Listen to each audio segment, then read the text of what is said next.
হরে কৃষ্ণ। তো আমরা গত ক্লাসে প্রথম অধ্যায় পর্যন্ত পড়েছি। আমরা প্রথম অধ্যায় থেকে যে শিক্ষাটা নিচ্ছি তা হচ্ছে এই যে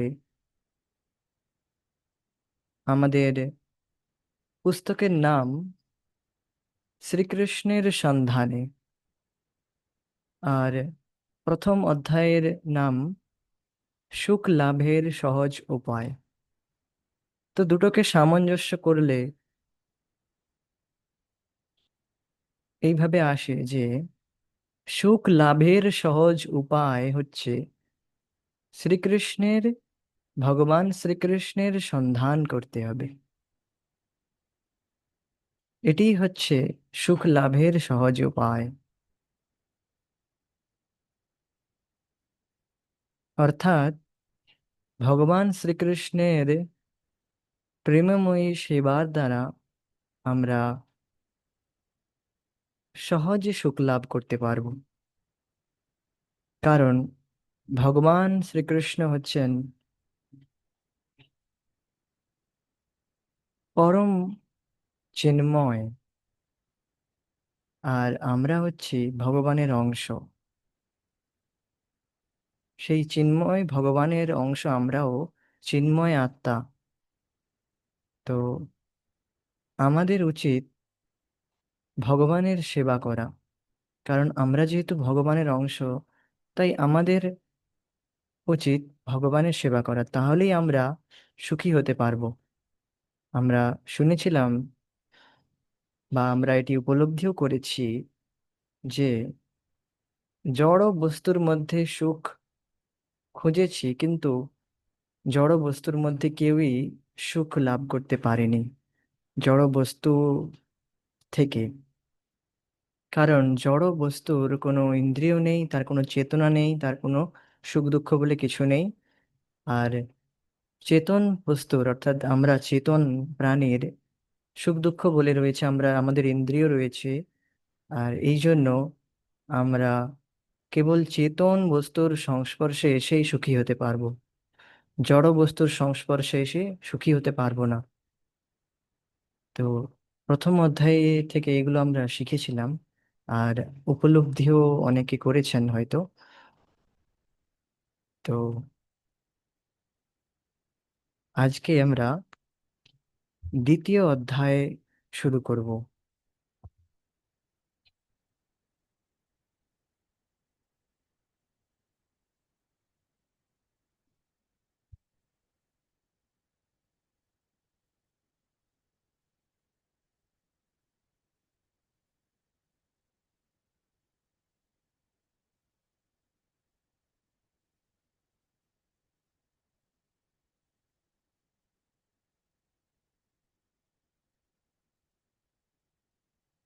দ্বিতীয় অধ্যায় কীর্তন করা ও কৃষ্ণকে জানার পদ্ধতি।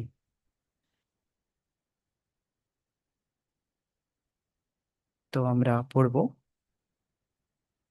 হরে কৃষ্ণ হরে কৃষ্ণ কৃষ্ণ কৃষ্ণ হরে হরে, হরে রাম হরে রাম রাম রাম হরে হরে।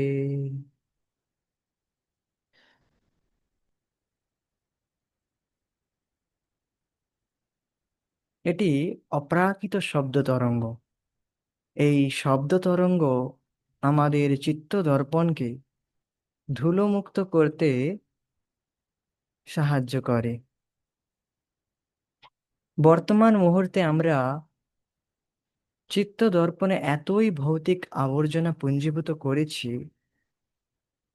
ঠিক যেমন নিউ ইয়র্ক শহরে অত্যন্ত যানবাহন যাতায়াতের জন্য সেকেন্ড অ্যাভিনিউতে সবকিছুরই ওপর ধুলো ও ধোঁয়ার ঝুল।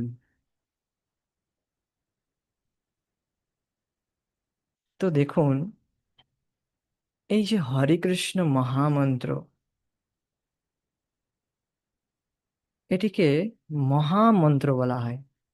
মন্ত্র কথার অর্থ হচ্ছে মনত্রায়তে ইতি মন্ত্র, অর্থাৎ আমাদের মনকে যে শান্তি দেবে, সুখ দেবে, তা হচ্ছে মন্ত্র। মনকে একটু সুখ দেবে, শান্তি দেবে। মনত্রায়তে ইতি মন্ত্র। আর হরে কৃষ্ণ, এটি মহামন্ত্র। এই 16 নাম, 32 অক্ষরে এই যে মন্ত্র, এটি মহামন্ত্র।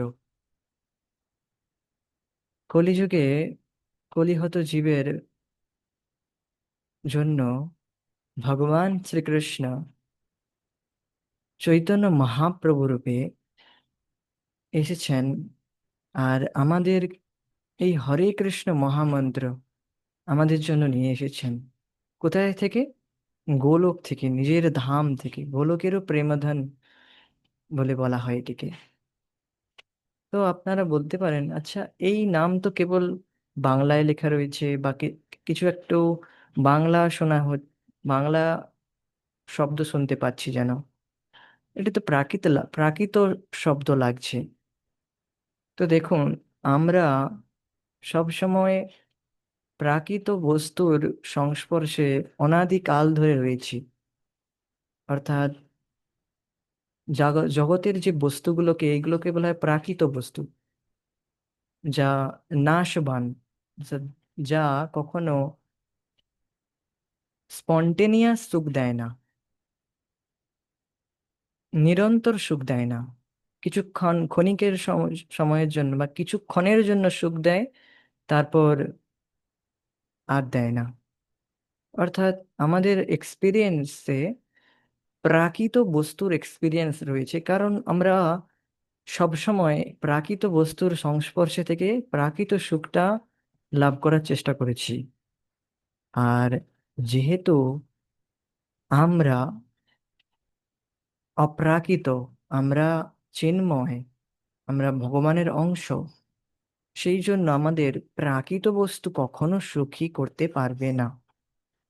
তো এই জন্যই আমাদের অপ্রাকৃত বস্তুর সংস্পর্শে আসতে হবে। আরে এই অপ্রাকৃত বস্তু, অর্থাৎ অপ্রাকৃত শব্দ তরঙ্গ হচ্ছে হরে কৃষ্ণ মহামন্ত্র। আমরা যত এই মহামন্ত্র কীর্তন করব, যত মহামন্ত্র জপ করব, তত আমরা বুঝতে পারবো যে এটি সত্যি একটি অপ্রাকৃত শব্দ তরঙ্গ। কারণ আমরা জগতে দেখি, যে কোনো প্রাকৃত শব্দ, ধরুন আম। আম একটা ফলের নাম। আমরা বারবার আম আম আম করতে পারবো না, আমরা বিরক্ত হয়ে যাব।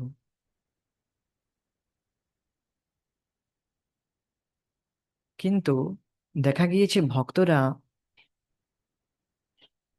যারা অনেকটাই প্রগতিশীল, অনেকটাই প্রগতি করেছে ভক্তিতে, তারা নিরন্তর হরিনাম জপ করে চলেছে।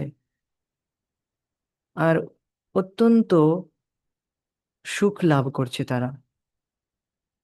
অত্যন্ত সুখের সাথে, অত্যন্ত আনন্দের সাথে দেখা গিয়েছে যে মন্দিরগুলোতে, মন্দির যে ভগবান শ্রীকৃষ্ণের যে মন্দির, বা ইস্কনে যে আমাদের যে মন্দির রয়েছে, যে ইস্কনে যতগুলো প্রায় মন্দির রয়েছে, তাকে দেখা গিয়েছে যে সেই মন্দিরগুলোতে হরে কৃষ্ণ মহামন্ত্র কীর্তনে কত সুন্দর, কত আনন্দে ভক্তরা নাচছে।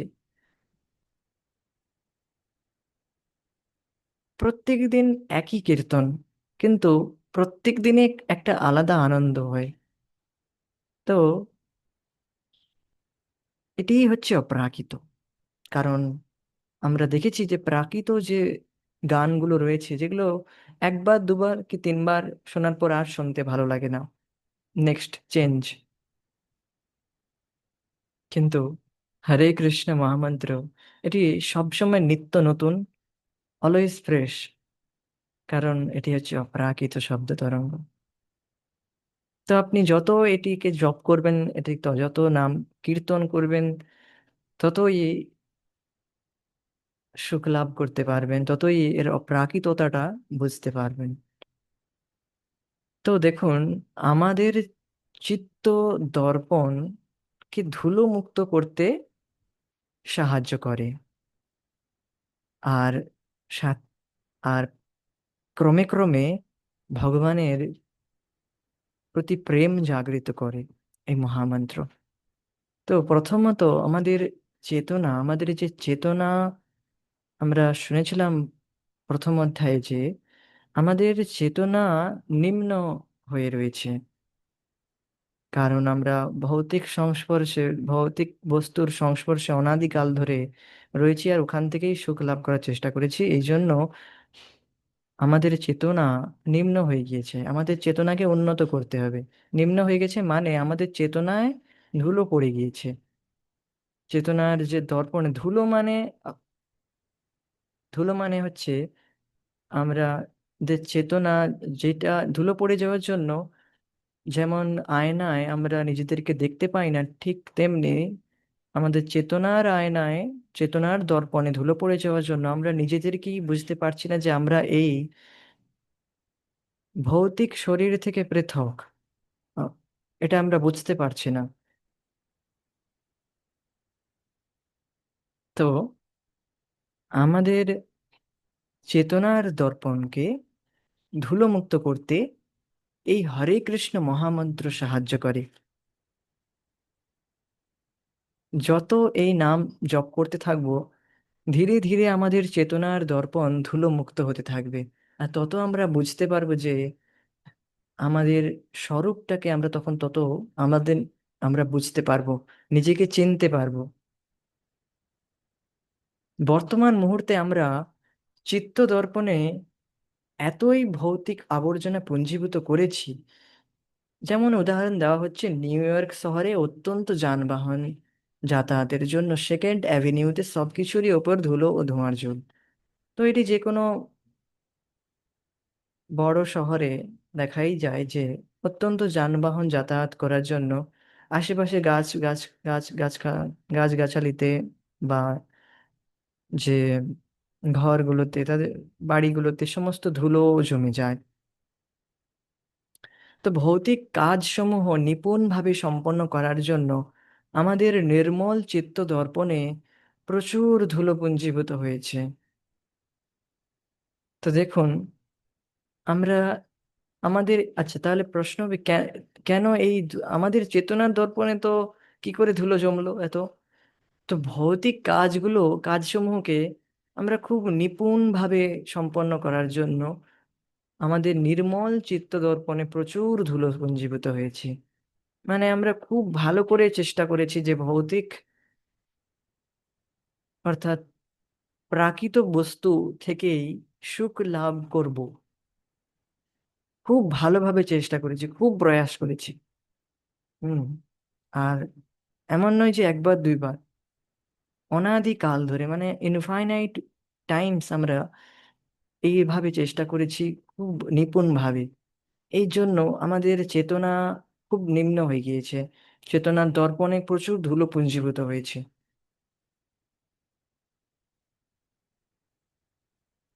আর তার ফলে সব জিনিসই আমরা উপযুক্ত পরিপ্রেক্ষিতে দেখতে অক্ষম। এই অপ্রাকৃত শব্দ তরঙ্গ, হরে কৃষ্ণ মন্ত্র, এই ধুলো মুক্ত করে আমাদের যথার্থ স্বরূপ স্পষ্টভাবে প্রত্যক্ষ করতে সক্ষম করে।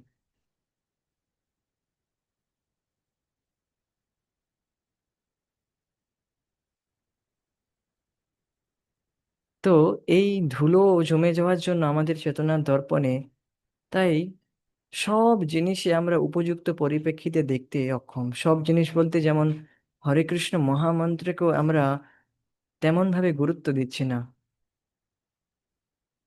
এই গুরুত্ব না দেওয়ার কারণ হচ্ছে আমাদের চেতনা এত নিম্ন হয়ে গিয়েছে যে আমরা একে গুরুত্ব দিচ্ছি না।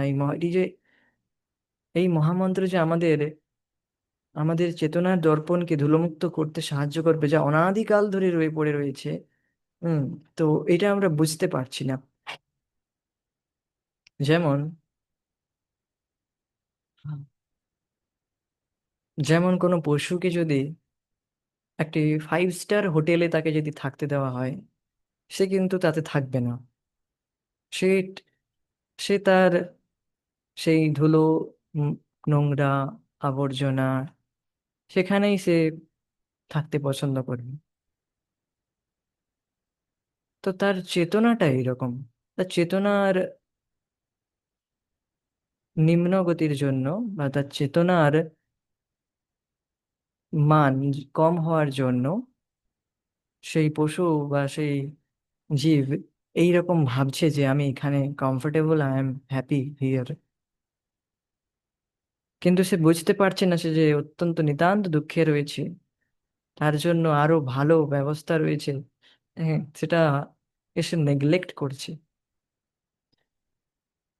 তো এইভাবে ঠিক আমরাও আমরাও বুঝতে পারছি না যে আমরা আরো উন্নত উন্নত উচ্চতর সুখের অধিকারী। আমরা কেবল অত্যন্ত নিতান্ত গর্হিত সুখের পিছনে ছুটছি, কারণ আমাদের চেতনার উপর অনেক ধুলো পুঞ্জীভূত রয়েছে। তার জন্য আমরা বুঝতে পারছি না যে সত্যিকারের সুখ কি কি। তো এই অপ্রাকৃত শব্দ তরঙ্গ হরে কৃষ্ণ মহামন্ত্র এই ধুলো মুক্ত করে আমাদের যথার্থ স্বরূপ স্পষ্টভাবে প্রত্যক্ষ করতে সক্ষম করে। তো এখানে একটা কোটেশন দেওয়া হয়েছে, you should not be upset by your dirty my mirror, if it wasn't for the mirror you would not be aware of the dust. আপনাকে হতাশ হওয়া উচিত নয় আপনার নোংরা দর্পণের জন্য। যদি আয়নাটা না থাকতো তাহলে আপনি বুঝতেও পারতেন না যে ধুলো পড়ছে কিনা।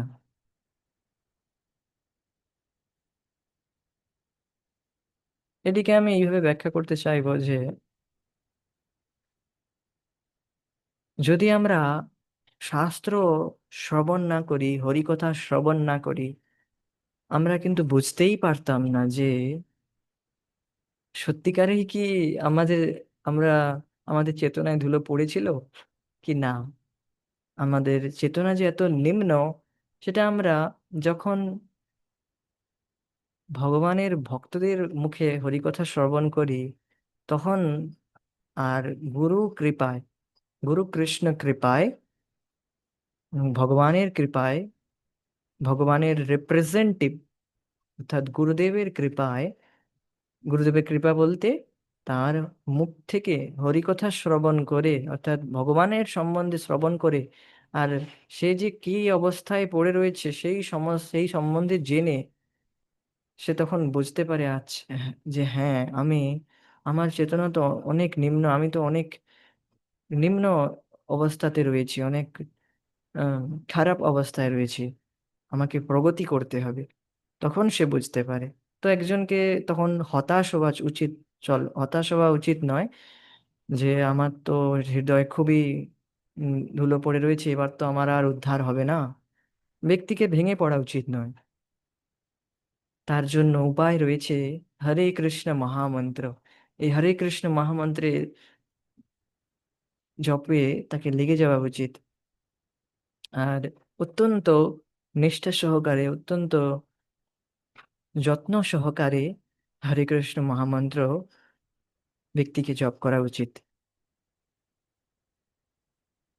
তো যেই আমরা উপলব্ধি করব আমি দেহ নই, আমি চেতন আত্মা, ও আমার লক্ষণ হচ্ছে চেতনা, তখন আমাদিগকে যথার্থ সুখ লাভে প্রতিষ্ঠিত করতে আমরা সমর্থ হব।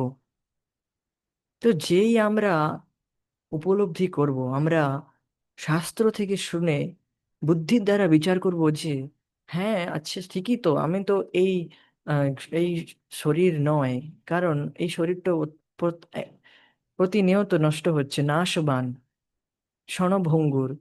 অর্থাৎ আমরা ছোট্টবেলায় অর্থাৎ বাল্য অবস্থায়, শৈশব অবস্থায় একরকম দেখতে ছিলাম, যৌবনকালে একরকম হয়ে গেছি, আবার বৃদ্ধ অবস্থায় আর একরকম হয়ে যাব।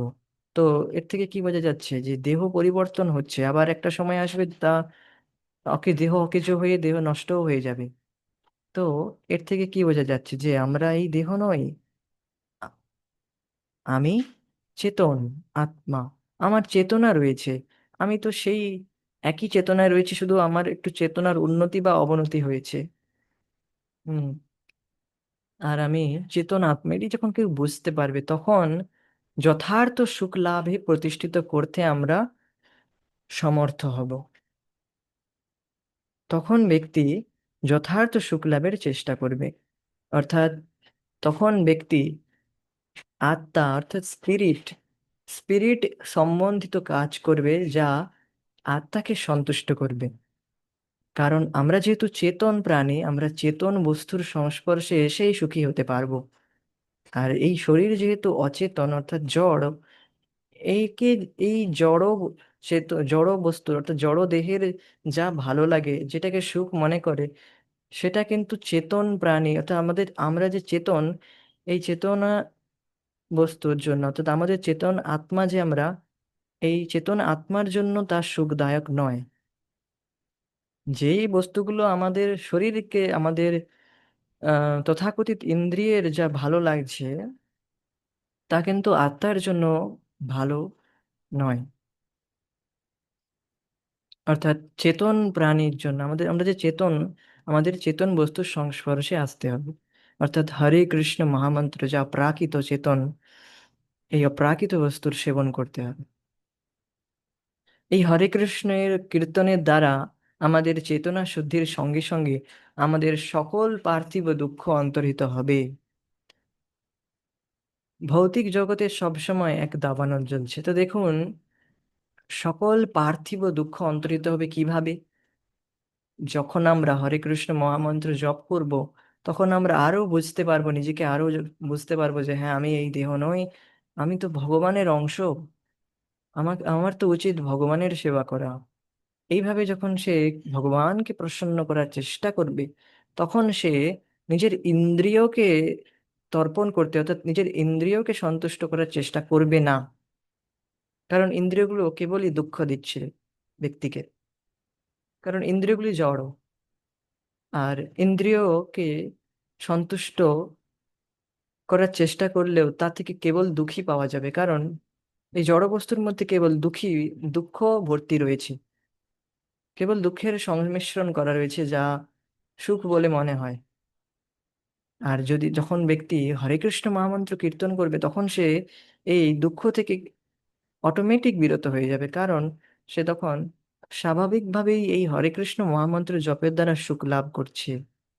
তখন তাকে ফোর্সফুল্লি আর এই সমস্ত ভোগ থেকে বিরত সে অটোমেটিক হয়ে যাবে। আহার নিদ্রা, ভয় আর मैथुन, এগুলো থেকে অটোমেটিক ব্যক্তি বিরত হয়ে যাবে। আর এইগুলো থেকে বিরত হয়ে যাওয়া মানেই তার পার্থিব দুঃখের শেষ।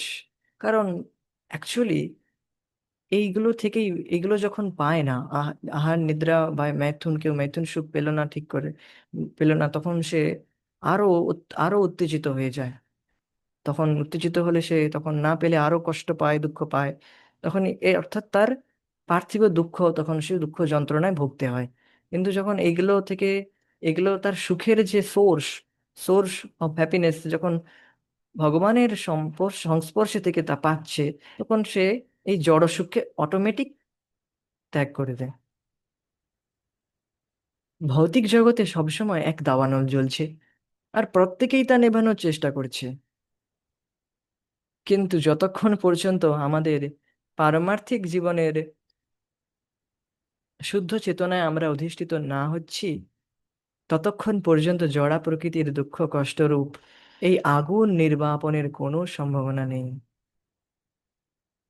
তো দেখুন, একটি দাবানলের ছবি দেওয়া হয়েছে। তো এইভাবেই প্রত্যেকের, আমাদের ভৌতিক জগতে সবসময় একটা দাবানল জ্বলছে, আর প্রত্যেকেই তা নেভানোর চেষ্টা করছে। এই দাবানল কি? এই দাবানল হচ্ছে কামনা বাসনার দাবানল। আমরা প্রত্যেকের মধ্যে হৃদয়ে একটা কামনা থাকে, কামনা বাসনা রয়েছে, যার জন্য জীব জ্বলছে। জীবের মানে আমরা প্রত্যেকের হৃদয়ে একটা দাবানল জ্বলছে। আর এই কামনা বাসনা স- পরিবারের সকলে মিলেও একজনের কামনা বাসনা পূরণ করতে পারছে না। অর্থাৎ এই দাবানল নেভানোর চেষ্টা করেও পারছে না। কারণ জীব চেতন প্রাণী, সে কেবল চেতন বস্তুর সংস্পর্শে এসেই সুখী হবে। নিজের মনকে চারিদিকে লাগানোর চেষ্টা করেছে, অনেক ভৌতিক, এখানে সুখ লাভ হয়ে যাবে, ওখানে সুখ লাভ লাভ হবে, এভাবে অনেক চেষ্টা করেছে। তার জন্য সে আরো আরো ইরিটেট, অর্থাৎ আরো বিরক্ত হয়ে যাচ্ছে। হুম, আরো দাবানল জ্বলছে। যত সেন্স গ্র্যাটিফিকেশন অর্থাৎ ইন্দ্রিয় তৃপ্তি করবে জীব, তত এই দাবানল আরো তত জ্বলতে থাকবে, আরো দাবানলের পরিমাণ আরো বেড়ে যাবে। তো এই জন্য ব্যক্তিকে এই দাবানল নেভানোর চেষ্টা করার জন্য, আর এটি মন তাকে বিভ্রান্ত করবে যে তুমি আরো ইন্দ্রিয় তৃপ্তি করো, তাহলে তোমার দাবানল নিভে যাবে। কিন্তু এটা একদমই ভ্রান্ত, একদমই আমাদের মূর্খ বানানো হয়, বা আমরা হই সদা মনের দ্বারা বিভ্রান্ত হয়ে যাই মনের। কারণ মন হচ্ছে মলিন, অর্থাৎ এটিও একটি জড়।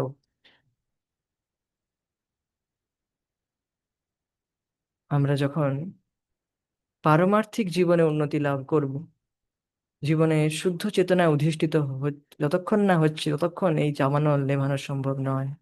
কারণ ব্যক্তি যখন পারমার্থিক অর্থাৎ স্পিরিচুয়াল, অর্থাৎ স্পিরিট, স্পিরিট মিন্স চেতনা, অর্থাৎ শুদ্ধ চেতনা, চেতনা অর্থাৎ আত্মা, আত্মা যা চেতনা, যখন স্পিরিচুয়াল অর্থাৎ স্পিরিট সম্বন্ধিত, আত্মা, তার আত্মা যেহেতু চেতন, তাই চেতন বস্তুর সংস্পর্শে এসে অর্থাৎ পারমার্থিক কাজ করে, তখন পারমার্থিক চেতনায়, জীবনের শুদ্ধ চেতনায় অধিষ্ঠিত হয়, তখনই ব্যক্তির জীবনে যে কামনা বাসনা ছিল তা অটোমেটিক নির্বাপন হয়ে যায়,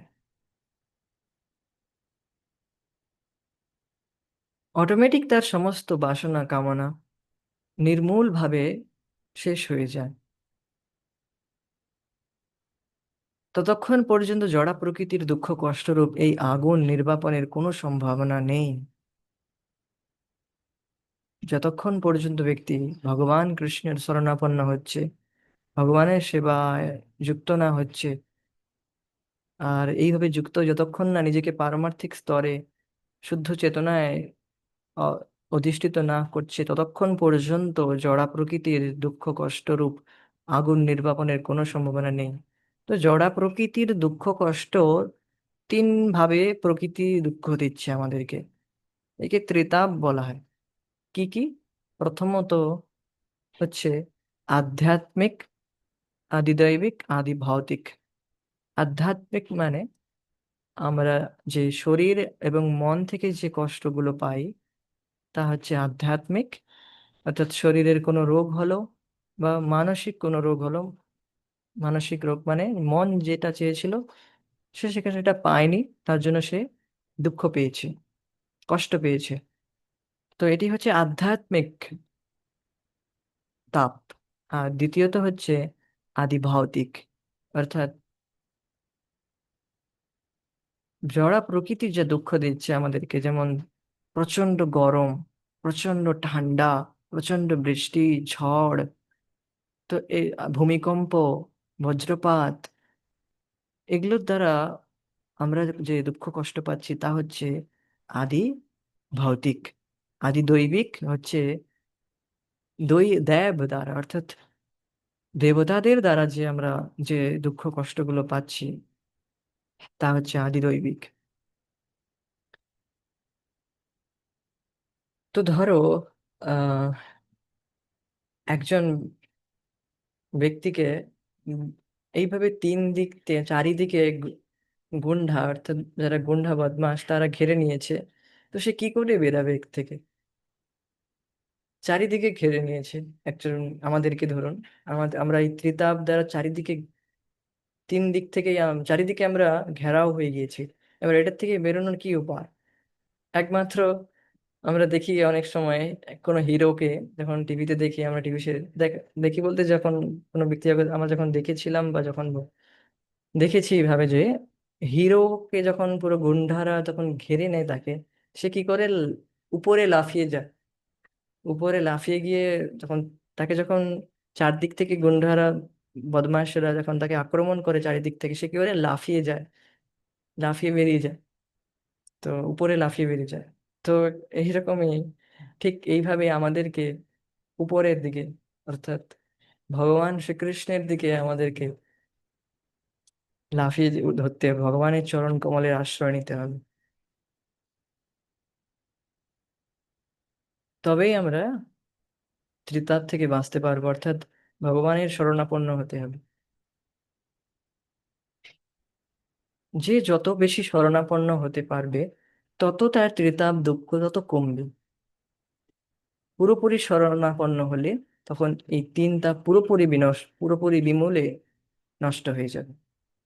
তো এই মর্ত্য জগতে ভগবান শ্রীকৃষ্ণের অবতরণ বা আবির্ভাবের একটা উদ্দেশ্য হলো ধর্ম সংস্থাপন দ্বারা সকল জীবের দুঃখ, ভৌতিক দুঃখ জ্বালা নির্বাপিত করা। এই মর্ত্য জগতে ভগবান শ্রীকৃষ্ণ অবতরণ করেন, অবতরতে ইতি অবতার। ভগবান শ্রীকৃষ্ণ ডাইরেক্ট আসেন, ভগবান নিজের ধাম থেকে আসেন, আবির্ভাব আসেন। একটা উদ্দেশ্য হচ্ছে ধর্ম সংস্থাপন দ্বারা সকল জীবকে ভৌতিক দুঃখ জ্বালা নির্বাপিত করা সকল জীবে। यदा यदा हि धर्मस्य ग्लानिर्भवति भारत, अभ्युत्थानम् अधर्मस्य तदात्मानं सृजाम्यहम्। परित्राणाय साधूनां विनाशाय च दुष्कृतां धर्म संस्थापनार्थाय সম্ভবামি যুগে যুগে। খুবই প্রসিদ্ধ শ্লোক। यदा यदा हि धर्मस्य ग्लानिर्भवति भारत, अभ्युत्थानमधर्मस्य तदात्मानं सृजाम्यहम्। ভগবান কখন আসেন? যদা যদা হি, কখন, যখন যখন ধর্মের গ্লানি হয়, ধর্মের গ্লানি অর্থাৎ ধর্মের পতন হয়, তখন তখন।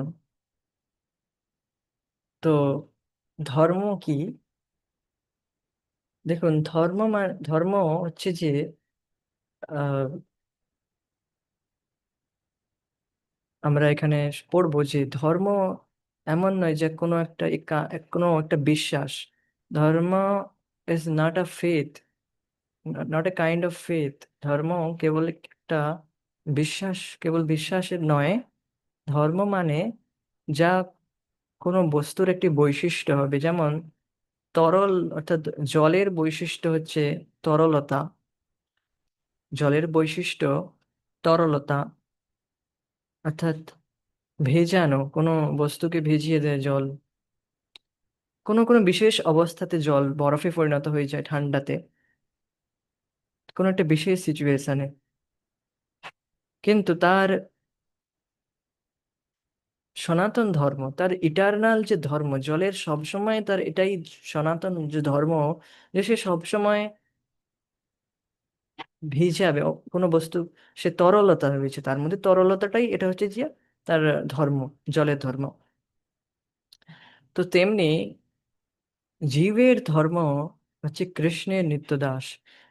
ভক জীবের এটি স্বরূপ, যে কৃষ্ণের নিত্যদাস। আমাদের ধর্ম হচ্ছে ভগবানের নিত্য সেবা করা, প্রতিনিয়ত সেবা করা, এটি আমাদের ধর্ম। এবার বিশেষ সিচুয়েশনের জন্য আমরা এখন ভগবানের সেবা থেকে বিরত হয়ে গিয়েছি। তো তা এক বিশেষ সিচুয়েশন, যেমন জল এক বিশেষ সিচুয়েশনে বরফ হয়ে যায়, ঠিক তেমনি এক বিশেষ শর্তে আমরা আমাদের ভোগ ইচ্ছা ওই জন্য ভগবানের থেকে আলাদা ভোগ করার ইচ্ছা, যা কখনো সম্ভব নয়, অর্থাৎ যা ভোগ করে আনন্দ উপভোগ করা সম্ভব নয়। তো আমরা এটাই করে চলেছি, ভগবানের এর থেকে আলাদা ভোগ করার চেষ্টা করেছি। তো এই জন্য আমরা এখন ভগবানের সেবায় যুক্ত নেই। কিন্তু আমাদের সনাতন ধর্ম হচ্ছে যে আমরা ভগবানের নিত্য সেবায় যুক্ত থাকি। তো এই ধর্মের যখন গ্লানি হয়, পতন হয়, হে ভারত, হে অর্জুন, অভ্যুত্থান অধর্মস্য, আর যখন অধর্মের বৃদ্ধি হয়, অধর্ম বেড়ে যায়, চার নিয়ম পালন করে না কেউ,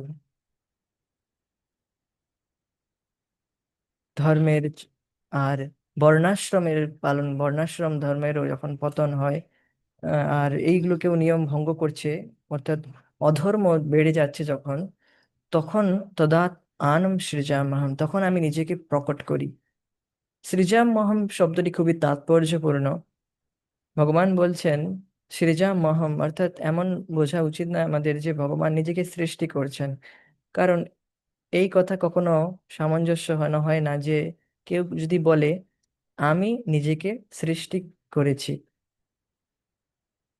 তো এটি নিরর্থক। কারণ কারণ এটি সম্ভব নয় যে আমি বলবো যে আমি নিজেকে সৃষ্টি করেছি, তাহলে তার আগে নিজেকে আমাকে হতে হবে না, তাহলেই তো আমি নিজেকে সৃষ্টি করবো। অর্থাৎ এই কথার পরিপ্রেক্ষিতে এই কথার অর্থ হচ্ছে ভগবান সদা সনাতন, তিনি সবসময় রয়েছেন ভগবত ধামে, তার নিজের বৈকুণ্ঠ ধামে,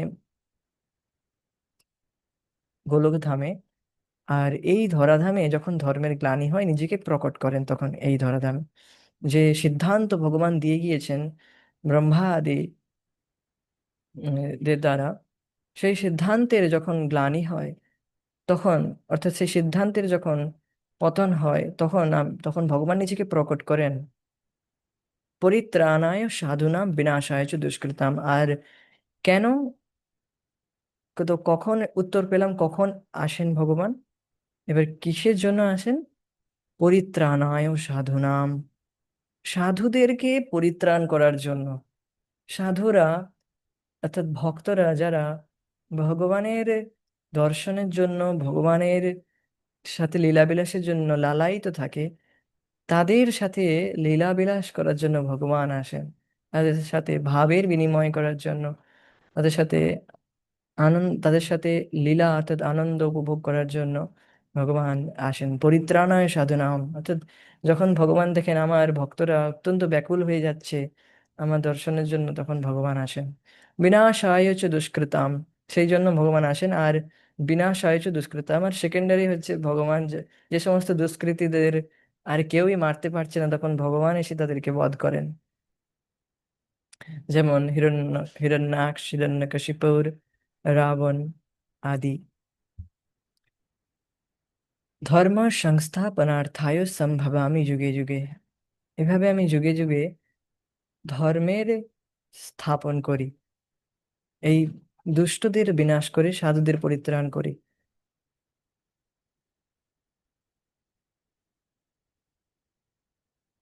তো আমরা এবার অনুবাদ পড়ব। হে ভারত, হে ভারত সন্তান, যখন ও যেখানে ধর্মের পতন এবং অধর্মের অভ্যুত্থান হয়, তখন আমি নিজে অবতরণ করি, সাধুদের পরিত্রাণ ও দুষ্কৃতী পরায়ণের বিনাশের জন্য, পুনরায় ধর্ম সংস্থাপনের জন্য যুগে যুগে আমি আবির্ভূত হই। এই শ্লোকে ধর্ম শব্দ ব্যবহার করা হয়েছে। এই শব্দ ইংরেজিতে বিভিন্নভাবে অনুবাদ করা হয়েছে। কখনো কখনো এই শব্দকে বিশ্বাস রূপে অনুবাদ করা হয়েছে, কিন্তু বৈদিক সাহিত্য অনুসারে ধর্ম কোনো এক বিশ্বাস নয়। বিশ্বাস পরিবর্তিত হয়, কিন্তু ধর্ম পরিবর্তিত হয় না। বিশ্বাস আজ এর প্রতি আছে, কাল অন্য কারোর প্রতি হয়ে যায়, দেখাই যায় জগতে। কিন্তু ধর্ম পরিবর্তিত হয় না। যেমন জলের তরলতা পরিবর্তন করা যায় না, যদি তা পরিবর্তিত হয়, যেমন যদি জল কঠিন পদার্থে পরিণত হয়, তা প্রকৃতপক্ষে আর তার স্বরূপ নয়। তার প্রকৃত স্বরূপ, জলের প্রকৃত স্বরূপ হচ্ছে তরলতা। এবারে সে কোনো এক বিশেষ শর্তে কঠিনে পরিণত হয়ে যায়, তাই মানে এই নয় সে তার স্বরূপকে খোয়ালো, হারালো। তো ঠিক তেমনি তা নির্দিষ্ট কোনো গুণগত শর্তে অবস্থান করেছে। আমাদের ধর্ম বা স্বরূপ এই যে, তো ঠিক তেমনি আমাদের ধর্ম বা স্বরূপ এই যে আমরা পরমেশ্বর ভগবান শ্রীকৃষ্ণের অংশ। ভগবান গীতায় বলছেন যে মামে বংশ জীব লোক জীব ভূত সনাতন। ভগবান বলছেন যে জীব আমার অংশ। তো এটি হচ্ছে আমাদের অবস্থা। আর এই জন্য আমাদের চেতনা বা ভাবনাকে পরমেশ্বরের সাথে সংযুক্ত করতে বা তার অধীনে আনতে হবে। কারণ আমাদের স্বরূপই হচ্ছে যে আমরা ভগবানের অংশ। আমাদের ভগবানের সাথে সংযুক্ত করতে হবে আমাদের চেতনাকে। এটাই আমাদের স্বরূপ।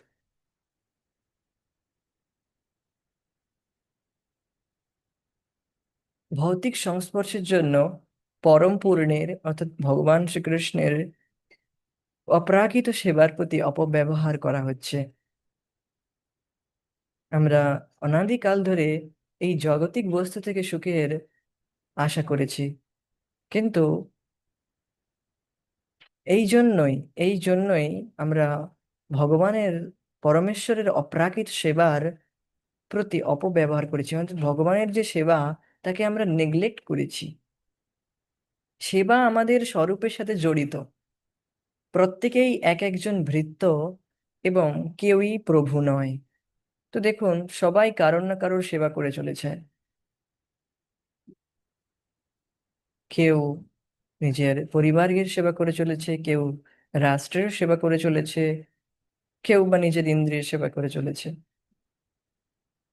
তো সেবা সবাই করে চলেছে, কিন্তু আমাদের বুঝতে হবে যে আমরা আমাদের যে প্রকৃত স্বরূপ তা হচ্ছে ভগবানের অংশ। আর পরমেশ্বরের সেবা করা হচ্ছে আমাদের স্বরূপ। তাকে আমরা বাদ দিলে আমরা সুখী হতে পারবো না। আমরা কেউই প্রভু নয়। আমরা সবাই স্বামী হওয়ার ভাবনায় রয়েছি, মালিক হওয়ার চিন্তা ভাবনা করি। যখন আমরা সুখ লাভ করতে পারি না কারোর সেবার দ্বারা, তখন নিজেকে প্রভুত্ব ক- দেখানোর চেষ্টা করি। তো যতই আমরা প্রভুত্ব দেখানোর চেষ্টা করি না কেন, তাও আমরা কোথাও না কোথাও ভাবে কারোর না কারোর সেবায় করতে থাকি। আমরা ভাবি যে উচ্চ পদে অধীনস্থ হয়ে আমরা আর কারোর সেবক হব না, আমরা প্রভু হয়ে যাব, মাস্টার হয়ে গেলাম। তো কিন্তু তা নয়। আপনাকে তাও আপনার উপরে যারা রয়েছে তাদের সেবা করতে হবে।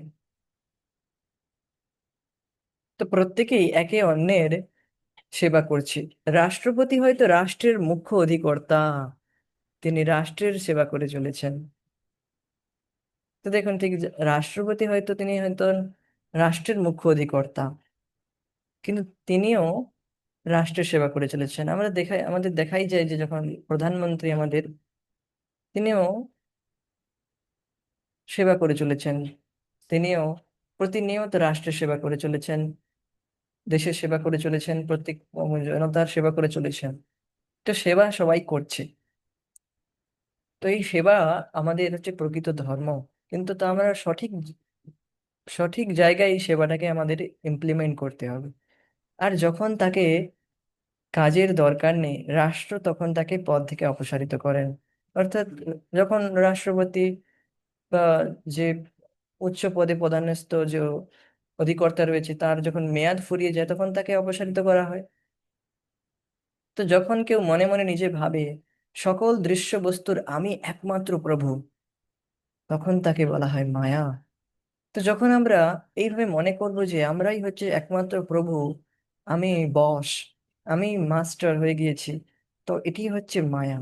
কারণ সে কখনো মাস্টার হতে পারবে না, কারণ তার স্বরূপ হচ্ছে সেবক। আর ঠিক যেমন জলের স্বরূপ তরলতা, তেমনি আমাদের স্বরূপ হচ্ছে ভৃত্য। একেলে ঈশ্বর কৃষ্ণ আর সকলে ভৃত্য, আর সব ভৃত্য। কেবল কেবল একেলে ঈশ্বর কৃষ্ণ, চৈতন্য চরিতামৃতে বলা হয় এইভাবে যে কেবল ঈশ্বর হচ্ছে, অর্থাৎ ভগবান হচ্ছেন শ্রীকৃষ্ণ, আর সবাই তার ভৃত্য, তার সেবক। কিন্তু আমরা এই জড়া প্রকৃতির উপর প্রভুত্ব জানিয়ে প্রভুত্ব করার চেষ্টা করছি, আর যা কিনা একটি মায়াই কেবল। কারণ আমরা কখনোই জড়া প্রকৃতির উপর প্রভুত্ব করতে পারবো না। যতই আমরা চেষ্টা করি প্রকৃতির দ্বারা, আমরা ততবারই বিতাড়িত হব। যেমন টাইটানিক জাহাজ যে বলা হয়েছিল, তাতে বিজ্ঞাপন দেওয়া হয়েছিল যে ইভেন গড ক্যানট সিঙ্ক ইট, এমনকি ভগবানও এই জাহাজকে ডুবাতে পারবে না। তো প্রথম যাত্রাতেই টাইটানিক জাহাজ দুর্ঘটনায় ডুবে, জাহাজ ডুবে গিয়েছিল, সাথে সাথে সমস্ত যাত্রীরা। তো যতবারই আমরা ভগবানের উপর, অর্থাৎ জড়া জড়া ভগবান তথা জড়া প্রকৃতির উপর প্রভুত্ব জাতানোর চেষ্টা করেছি, ততবারই আমরা ফেল হয়েছি আর ফেল হতেই থাকবো। কারণ আমাদের স্বরূপই হচ্ছে ভগবানের নিত্য দাস। তখনই আমরা সুখী হতে পারবো অ্যাকচুয়ালি। এইভাবে জড় চেতনায় বিভিন্ন উপাধির মাধ্যমে, উপাধির প্রভাবে আমাদের কাজের, অর্থাৎ আমাদের সেবা ধর্মের অপব্যবহার হচ্ছে।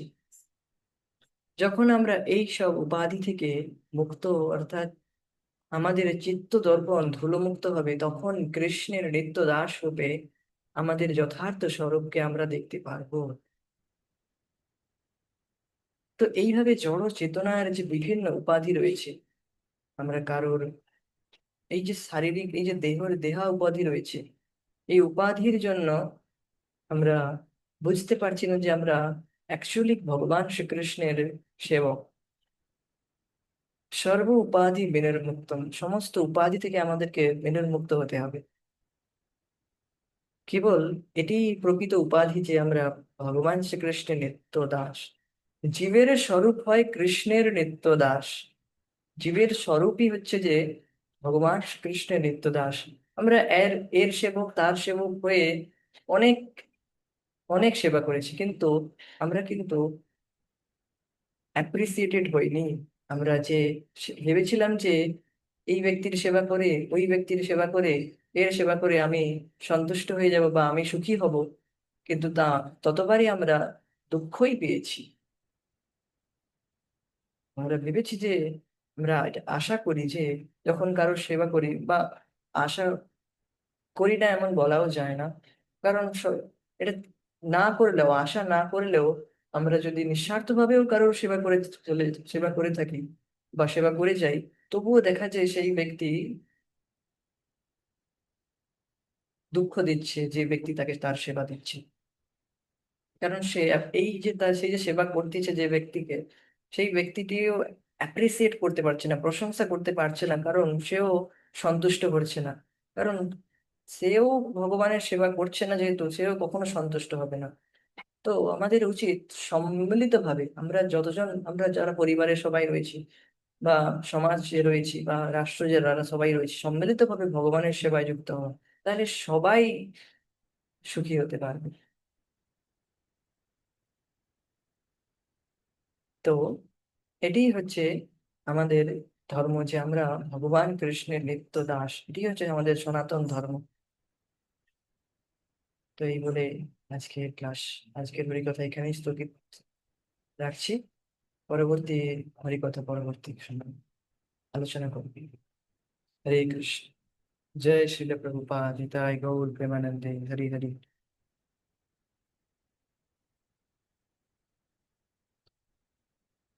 हरे कृष्ण।